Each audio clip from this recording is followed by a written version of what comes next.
Hare Krishna. We'll start with Jai Radha Madhav.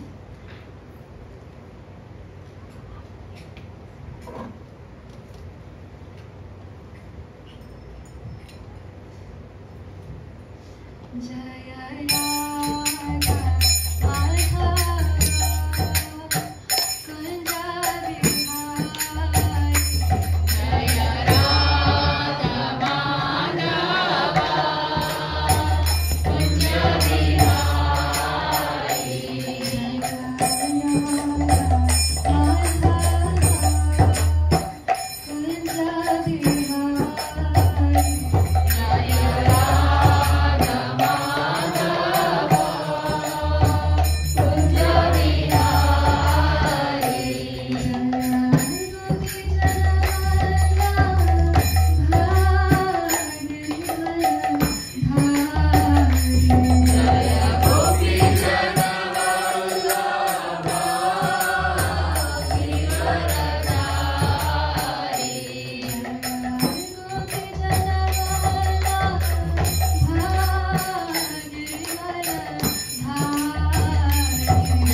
So first of all, I'd like to just thank all of you for coming to this Sunday Love Feast program today.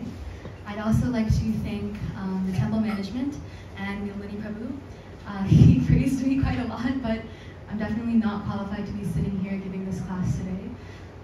Prabhu had just requested and given me the opportunity to speak many times in the past, and with school and many other things that I was doing, I just had excuses and I never took up the chance. But today, since it's also my birthday and since it's summer vacation, I took the opportunity Prabhu gave me.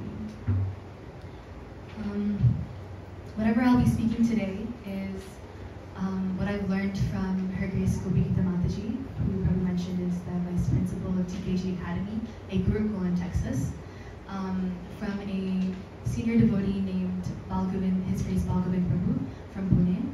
Aradha Mataji, of course, she's been teaching me for at least 5 years now, and from hearing Srila Prabhupada's lectures and from reading Srila Prabhupada's books. This is the first time I'm giving class in the temple, of course, and I'm just very nervous, so I want to ask for forgiveness before I start my class because I know there will be mistakes in this presentation today. And I'd also like to ask for all of your blessings so that I can speak something of use. And last but not least, I'd like to thank my parents, Ambika Mataji and Vipin Bihari Prabhu, who, without their encouragement and without their support and faith in me, I wouldn't be sitting here feeling okay enough to give this class. So thank you to you guys. Now I'd like to give some background on the Bhakti Shastra course that Nilmani Prabhu mentioned that I completed, which has benefited me immensely. So the Bhakti Shastra course, it consists of 4 books. The Nectar of Instruction, Bhagavad Gita, Ishopanishad, and Nectar of Devotion. Prabhupada has emphasized that everyone should complete the Bhakti Shastra course, and so most devotees want to complete it, and they do it across the world. Gopikita Mataji is teaching this course for teenagers ages 12 to 20, and she's made the somewhat long, extensive course easy to understand, interactive, and appealing to teenagers like me. And in the midst of the pandemic in June 2020, I began the course and just graduated last month. Mataji is starting a new batch very soon. So if you're interested or have any questions, feel free to reach out to me, my mom, Ambika Mataji, or Mayuri, who is also doing the same course. Today, I'll be speaking about the first verse of the Nectar of Instruction, which is the first book I mentioned. The Sanskrit name of Nectar of Instruction is Upadeshamrita, and it was written by one of the 6 Goswamis. Would anyone like to take a guess? It's the Goswami that's in the picture above. Yes, Mataji, it's Rupa Goswami. Srila Prabhupada mentions the glorification of Rupa Goswami in the preface of the Nectar of Instruction. He says, Srila Rupa Goswami was the leader of all 6 Goswamis, and to guide our activities, he gave us this Upadeshamrita, the Nectar of Instruction, to follow. One must promote himself by following the instructions of Rupa Goswami, and then everything concerning how to make further progress will be revealed. Now let's break down the word Upadeshamrita. Upadesh means instructions, and Amrita means nectar. And so Upadesh and Amrita together make the Nectar of Instruction, which consists of 11 verses that give us advice on how to practice devotional service, so that we can become pure Vaishnavas. Now, dear devotees, let's go ahead and read the verse that I've chosen to talk about today. I will recite the first line, and then you all can repeat after me. Vacho vegam manasakrodha vegam. Vacho vegam manasakrodha vegam. Vacho vegam manasakrodha vegam. Vacho vegam manasakrodha vegam. Jihva vegam udarapashta vegam. Jihva vegam udarapashta vegam. Jihva vegam udarapashta vegam. Jihva vegam udarapashta vegam.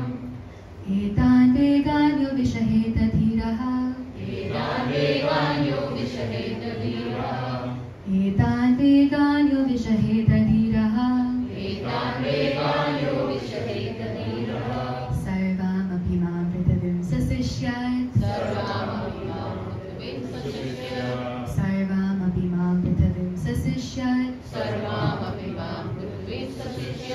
Would anyone like to give it a try? Prabhuji's maybe? Yes, Vacho Vegam, Manasa Krodha Vegam. Vacho Vegam, Manasa Krodha Vegam. Jiva Vegam, Udarvashya Vegam. Tan Vegan Yovas. Vishaheta Dhira. Etan Vegan Yo Vishaheta Dhiraha.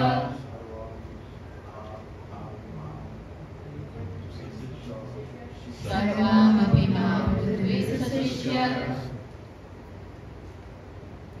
Vacho Vegam, Manasa Krodha Vegam. Vacho Vegam, Manasa Krodha Vegam. Jiva Vegam, Udarvashya Vegam. Jiva Vegam, Udarvashya Vegam. Etan Vegam Yo Vishaheta Dhira. Etan Vegan Yo Vishaheta Dhiraha. Sarvam Abhimam Pritvisasishya. Sarvam Abhimam Pritvisasishya.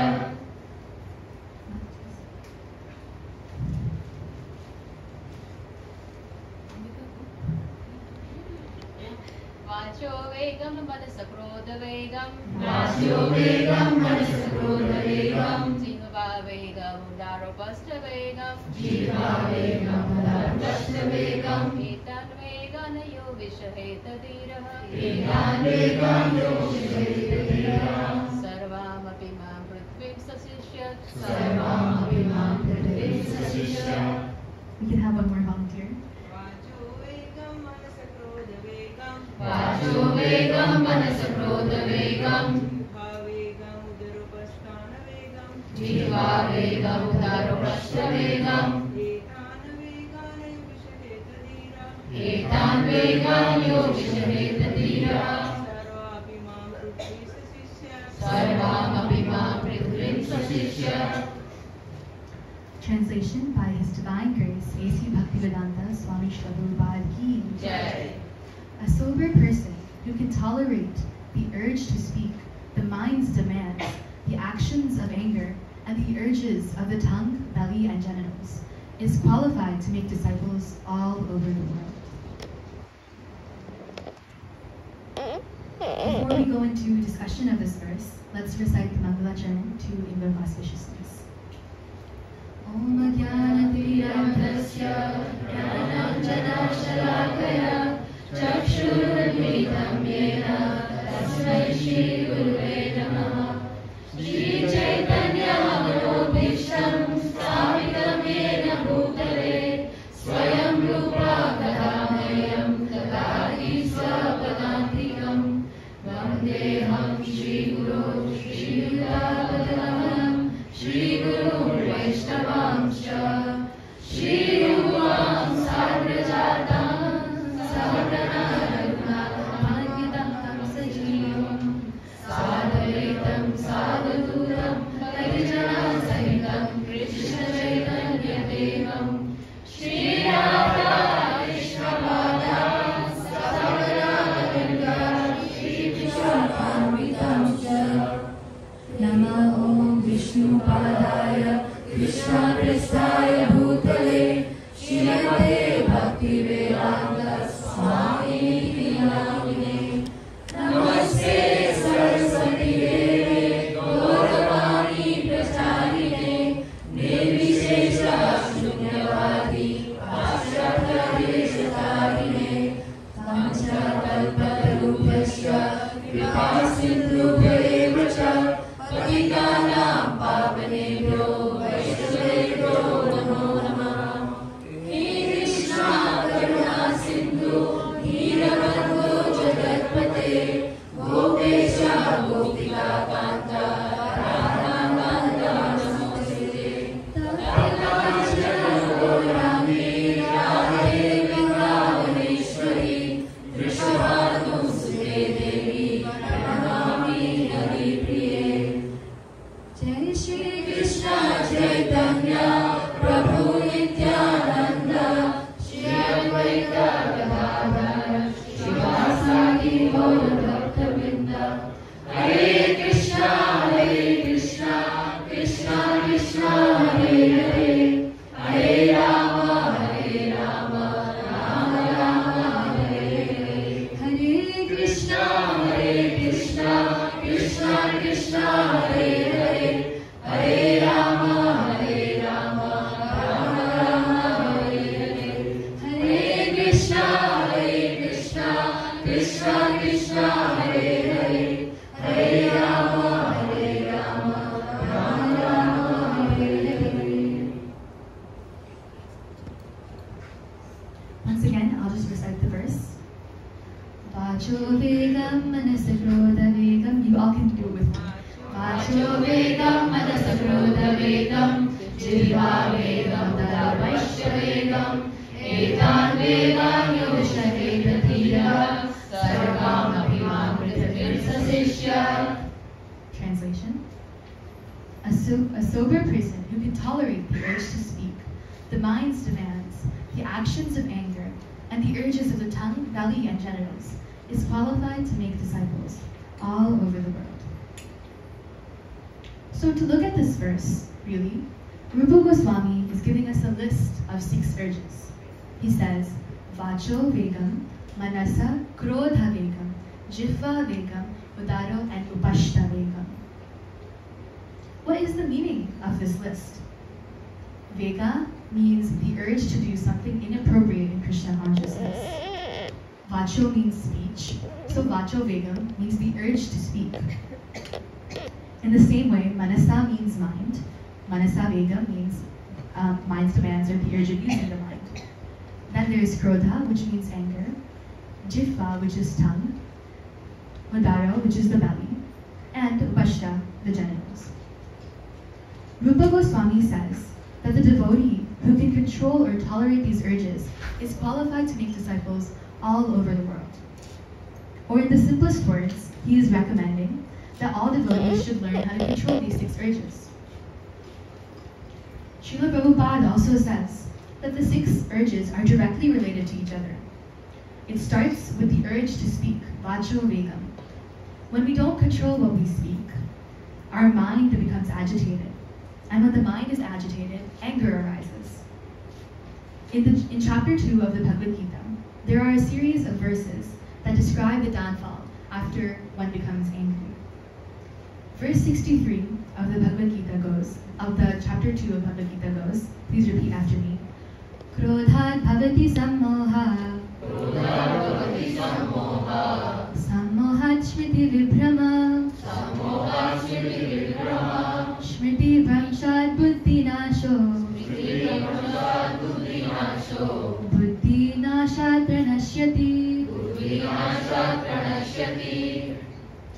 Translation once again by His Divine Grace, A.C. Bhaktivedanta Swami Srila Prabhupada.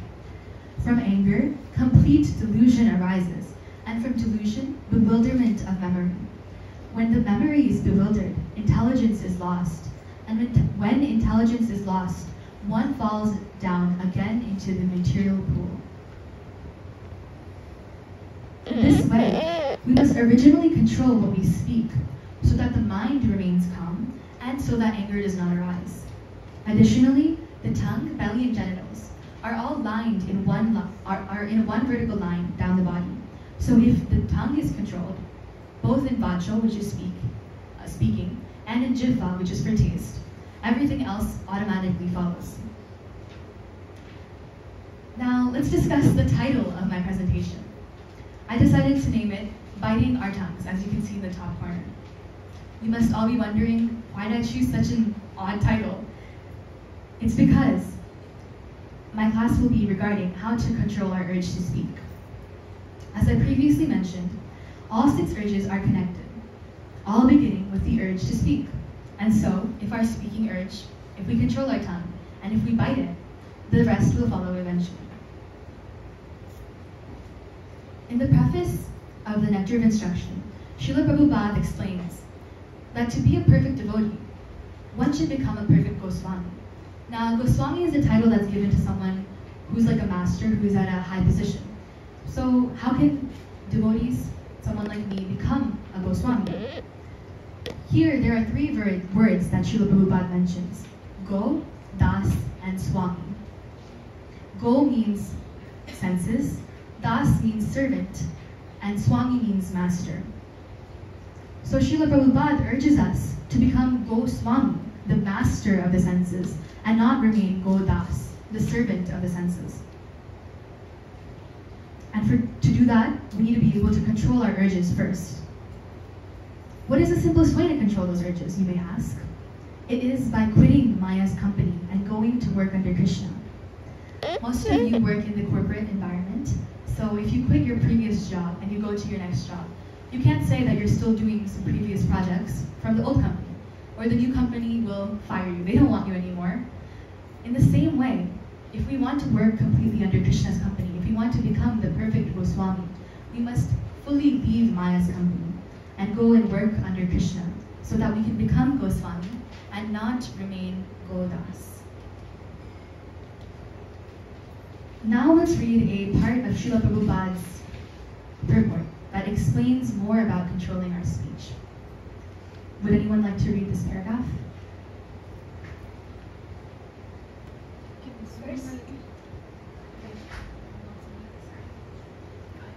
First, one must control his speaking power. Even every one of us has the power of speech. As soon as we get an opportunity, we begin to speak. If we do not speak about Krishna consciousness, we speak about all sorts of nonsense. A toad in a field speaks by croaking, and similarly, everyone who has a tongue wants to speak, even if all he has to say is nonsense. The croaking of the toad, however, simply invites the snake. Please come here and eat me. Nevertheless, although it is inviting death, the toad goes on croaking. The talking of materialistic men and impersonalist Mayavadi philosophers may be compared to the croaking of frogs. They are always speaking nonsense and thus inviting death to catch them. Thank you. Let's try to understand what Srila Prabhupada is saying in this purport part. He has an interesting way about talking about our narkas, and usually by giving analogies, comparing humans to some type of animal. In the Bhagavad Gita, Srila Prabhupada gives the example of how the average man works very hard for very little material benefit, like a donkey. And the donkey works all day long, carrying many burdens on his back. And for what? Just a little bit of food for his belly. Now in this purport, Srila Prabhupada is comparing karmis and gyanis with the toad and saying that they just want to keep speaking unnecessarily, like how the toad is always croaking. The purport says, a toad in a field speaks by croaking, and similarly, everyone who has a tongue wants to speak, even if all he has to say is nonsense. The croaking of the toad, we now know that's the karmis and gyanis, however, simply invites the snake of death. Please come here and eat me. Nevertheless, although it is inviting death, the toad goes on croaking. And now Srila Prabhupada makes the point.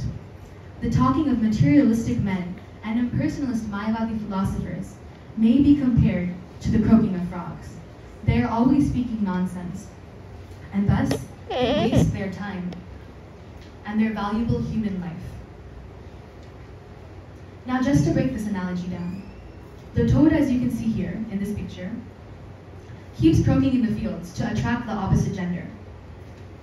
In the same way, karmis and gyanis keep talking about the so-called knowledge that they have, in hopes that they're attracting others and to share the somewhat little amount of knowledge that they have.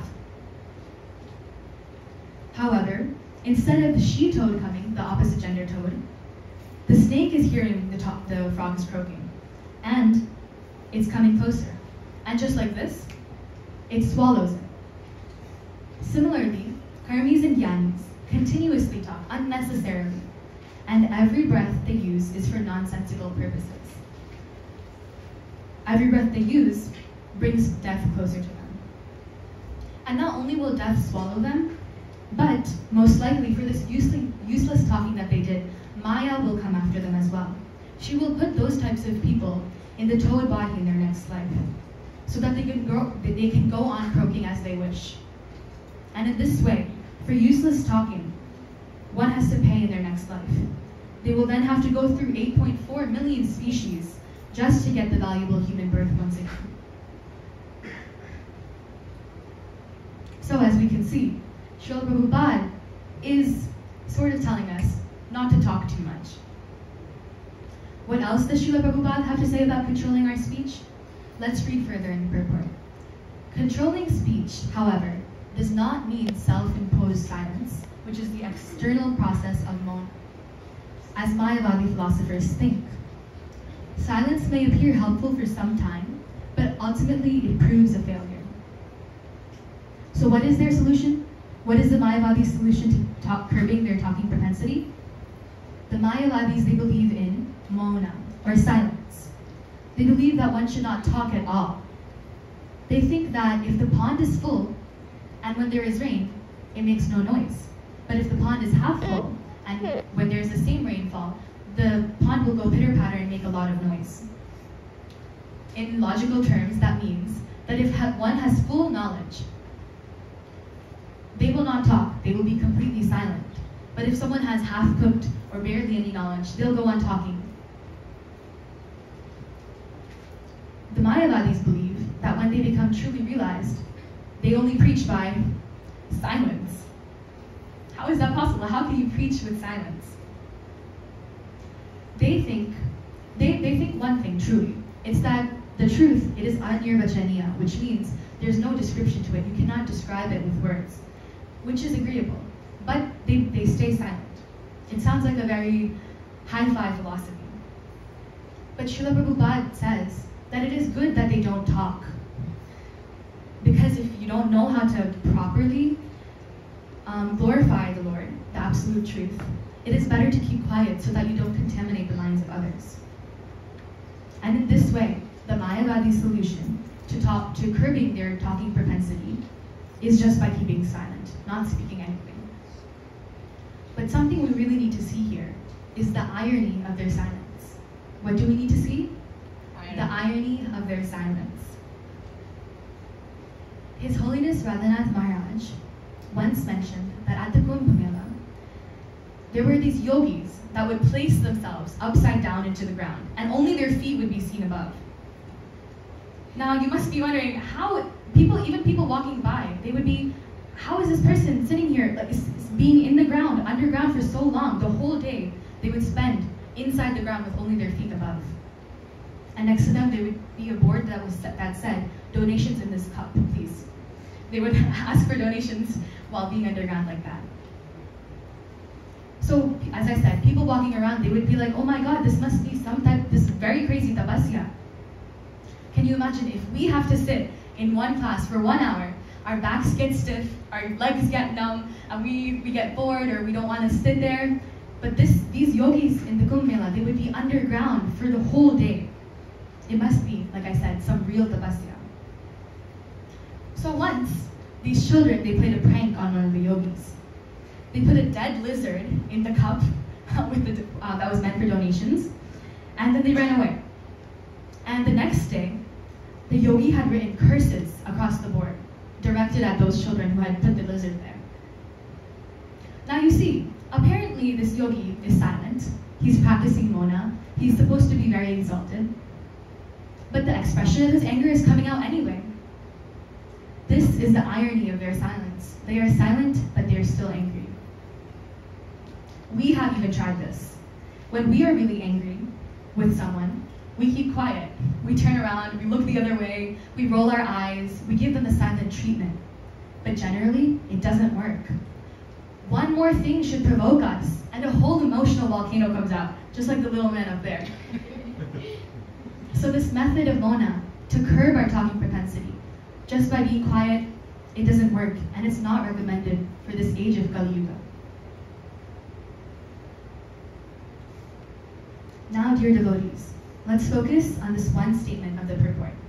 Silence may appear helpful for some time. It is good for neophyte devotees to sometimes practice Mauna because we use the most amount of energy by speaking. So one has to try and curb Vacho Vegam at certain times. As soon as we curb that Vega, our Manasa Vega is also curbed, and as soon as our mind is calm, Manasa Vega is curbed, Krodha also goes away. We don't get angry. So that's how the sequence goes, starting with biting our tongues. Even if the mind is disturbed, one does not realize the types of words leaving their mouth. The mind is, when the mind is disturbed, one does not realize the types of words leaving their mouth. Those words can be emotionally painful and can really hurt the person who's on the receiving end. We can completely devastate them if we don't know what we're saying. Most of the time, we don't even mean what we say when we're angry. It just comes out. In that sense, the mind is very hard to control.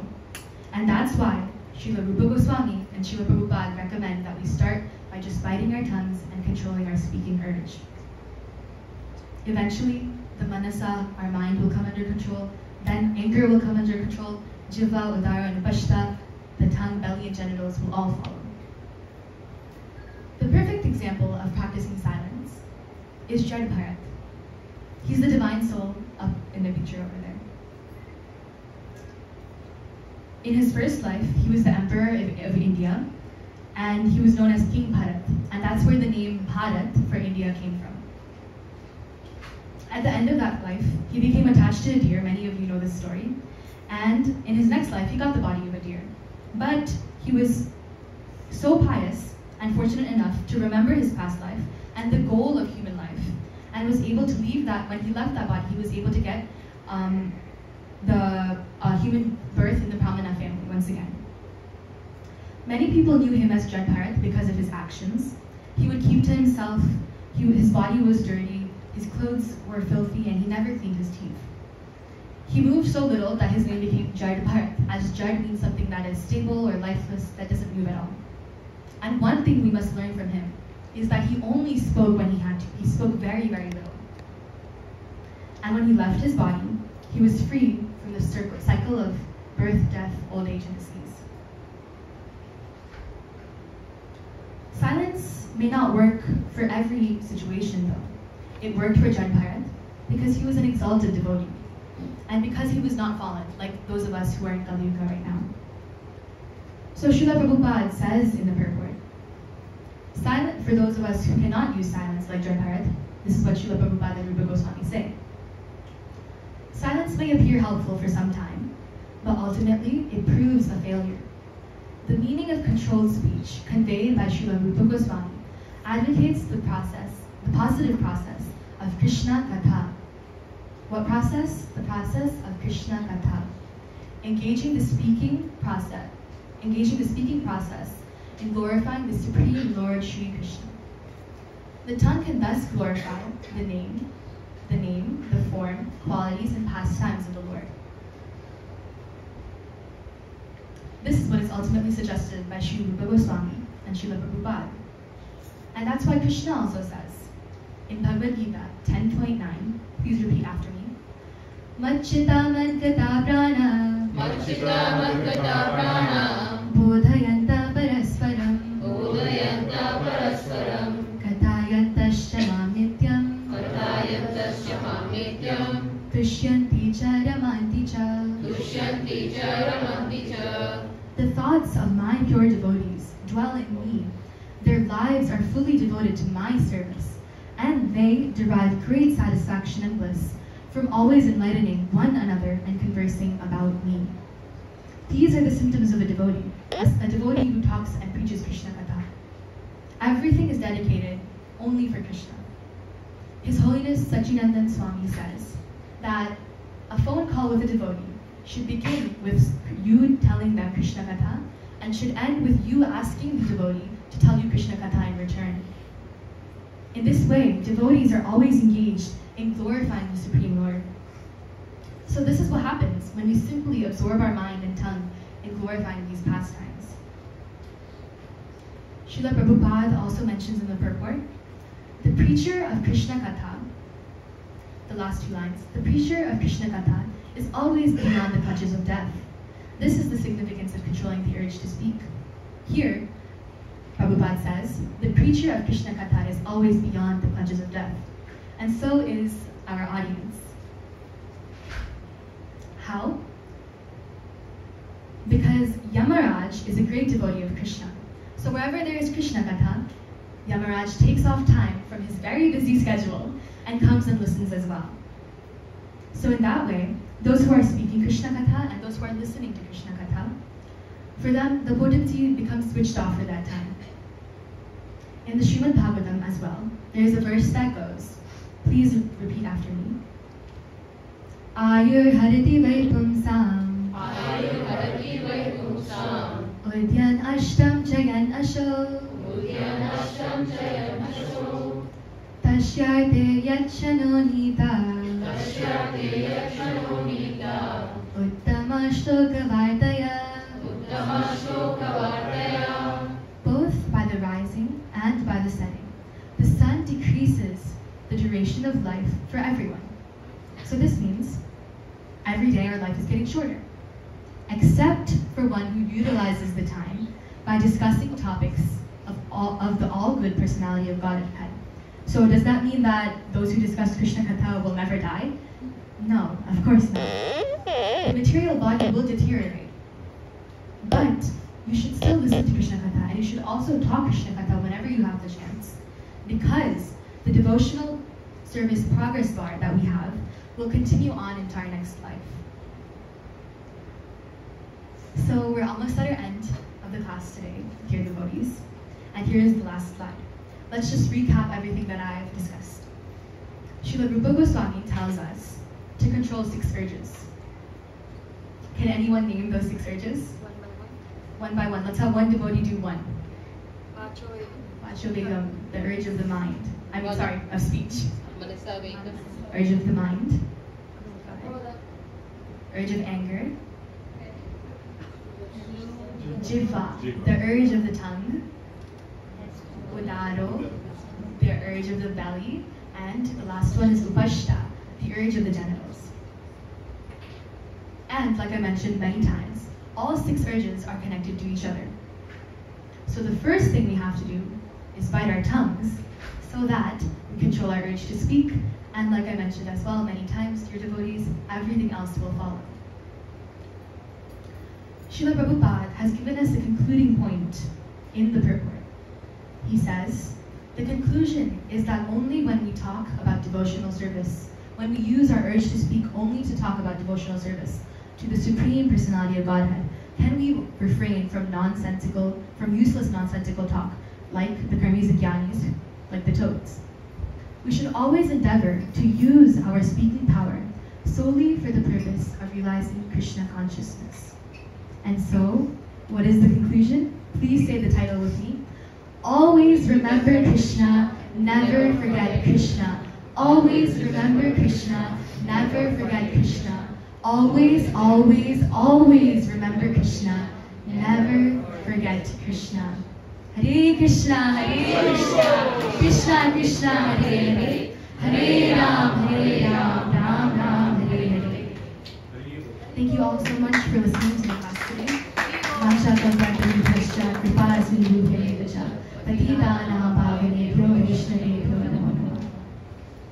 I'm not at all qualified to answer any questions, so if anyone has comments or corrections, please go ahead and do so. I'd love to hear. Yeah, I think the class was wonderful. One of the most nectarian verses, the first verse of Nectar of Instruction, and I think like the title said, right, bite the tongue. It's one of the most important. And maybe you can explain a little bit from what you said, that how to avoid, in a nutshell basically, how to avoid getting into non-devotional talk. I'll try my best. Yeah, But, sure. So how to avoid getting into non-devotional talk? Just think of Krishna, of course, but in real life with other people who are, I don't like to say non-devotees. There's this saying that His Grace Bhagavatam who says you should call them upcoming devotees because we just haven't told them about Krishna consciousness yet, so they are upcoming devotees. They are not non-devotees. So with upcoming devotees, if they don't know about Krishna yet, we can just talk to them about things related to Krishna. It's harder to do things like that, but maybe with the 3 modes, there's like just keeping things light, not going too deep into conversation about politics or trends or crazy thing, it happens, but we just try our best not to get too deep into their conversations, not to get too attached if anything is mentioned, or too changed by what they say. Shishi Gorni Dai ki jai, Sitaram Lakshman Hanuman ki jai, Shinachi Babaji ki jai. Evil.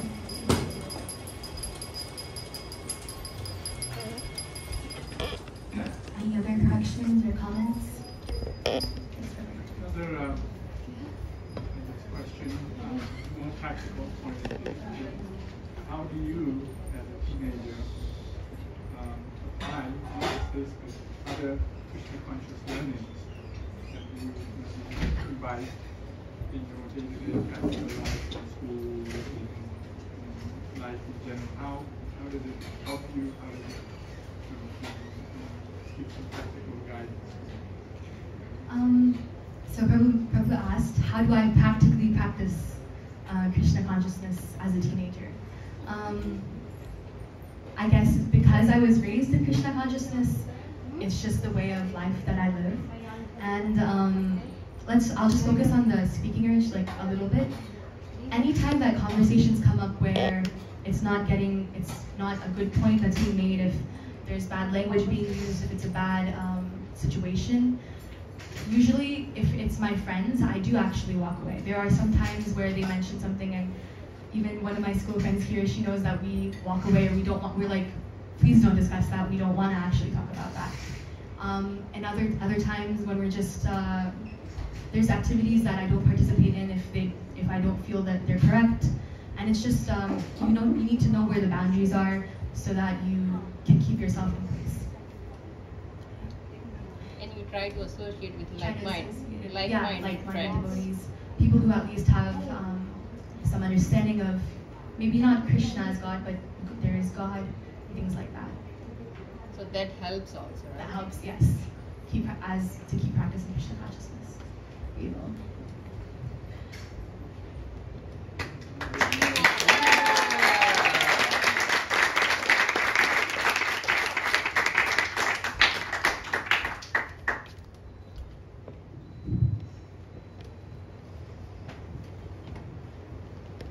So that was a wonderful class. Thank you so much, Mahi. And